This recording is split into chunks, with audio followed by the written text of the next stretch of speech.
He said, are you willing to help Norman? No matter how long it takes. Are you willing to help him, take him places, make him a part of your life? Are you really willing? I said, oh God, he's so unlovely sometimes. He said, are you willing to go out there in the coal shed and bring his coal in when he can't carry it anymore and put it in his old Stoker-matic? And I said, there's no light out there, Lord, and sometimes the snow in Illinois is deep. And he had me do so many things in that house that it was beginning to be a routine, back and forth across the street. And one night he challenged me with what I want to close with. He said, in the bathroom one night, I was standing there looking at his bathroom. I had remodeled his bathroom by now, fixed his faucet, I fixed his sink, I got him some new walls, and I put him a new Celotex ceiling in and had a light I was working on. And there was one thing in that bathroom that I just would not touch. It's over in a corner, and it's dirty. I just said, no. I said, now, God, singing a choir? I'm singing choir. I love them. I love you all the time. But I do that. Travel all the country and sing and tell them about Jesus. Okay, Lord. Not that. He kept troubling me about it. I kept telling him no. I fought that thing. I said, no way. He said, all I want you to do is fix that ring and lid on the top of it. You see, if you look at it, and I did, it had the two bolts that held the ring into the ceramic part. One of those bolts had broken off, and if you accidentally bumped into it, it just swung down by that one bolt and hang beside the bowl. And he said, look over there. And I looked, and someone, and I'm going to ask him one of these days. I'm not brash towards our Father, but I'm going to ask him. I don't think he'll mind. I'm going to ask him who put that there. In a plastic bag was a brand new ring and lid. All I had to do was take a bolt off, take the old one off, throw it away, put the new one on, put the bolts on, and it was finished, but I wasn't going to touch it. Sat over in front of my television. One night, he troubled me so bad I couldn't watch television. I turned around to Carmel, my wife, and I just said, I'm not going to do it.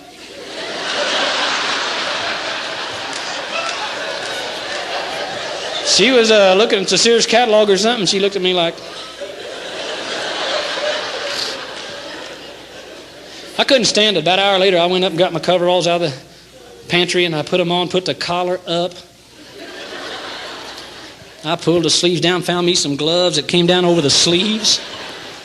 She laughed and told me later if I'd have had an operating mask like a surgeon, I'd have had that on. I got my toolbox, and I crept across the street real late, over into Norman's bathroom, got the tools out, started working on that thing. And that one bolt that was left, I just couldn't... I tried to get that box-end wrench on it, just wouldn't. And if I was God and a guy was finally willing to do something like this, I'd just have him touch that thing. It'd come right off, wouldn't you? But it wouldn't do it. And finally I tried to get as close as I could to it without touching it. You know, watch it. Watch it. And I'll tell you something, you got to hug one of them things to work on them, you know.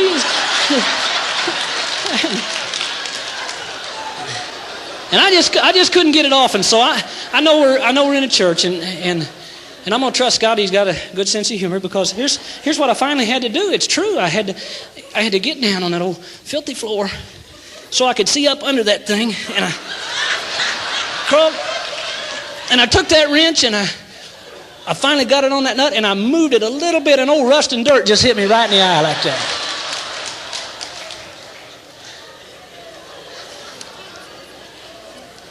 I said, this ain't the 700 Club. This ain't PTL. And I began to have one of Jim's pity parties he was talking about. And the Spirit of the Lord took care of it. He spoke to me and said, right there on the floor, he said, when you do it unto the least of these, you do it unto me. It changed me. I didn't care if anybody noticed. I didn't want any money. I didn't want any acclamation for it. I didn't care anymore. I just began to see when it said, I'll give my body to be burned. But if I have not love, it's for nothing. I began to understand that word, loving your neighbor as yourself. Went back home and I said, God, what else will you have for me?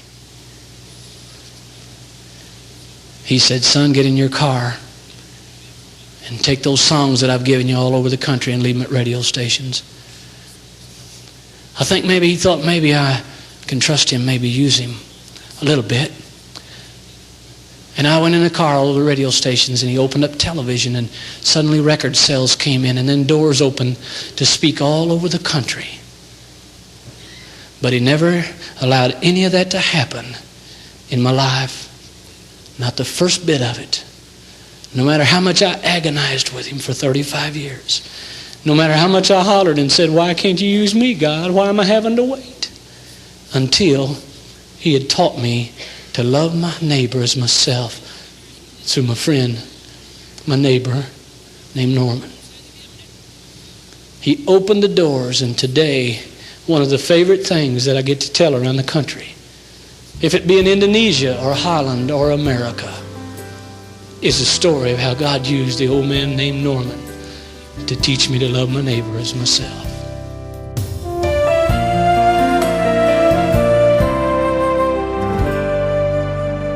The truth is, Norman is in heaven today. That's the truth. And you were with him when he died. You continued your relationship with him right to the end, didn't you?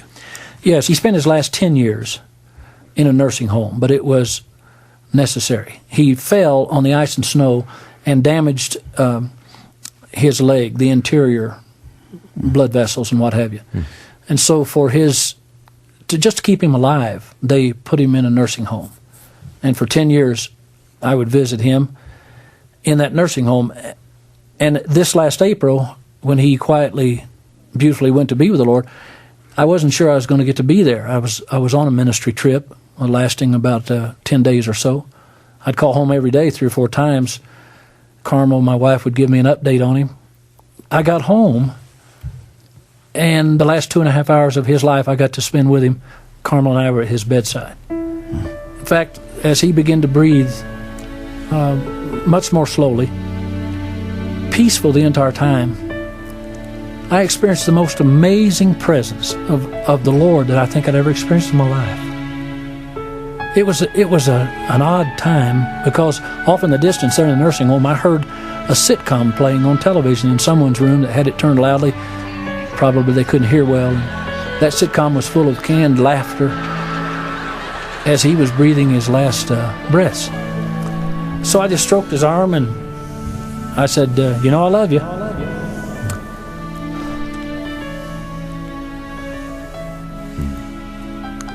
I said, tell Jesus hello for me. I didn't know if he could hear me, because I knew he was down to the last. This that I'm going to tell you will be the most difficult part of what I have to tell you. Out of his right eye, that eye alone, one tear ran down his cheek. And I knew he'd heard.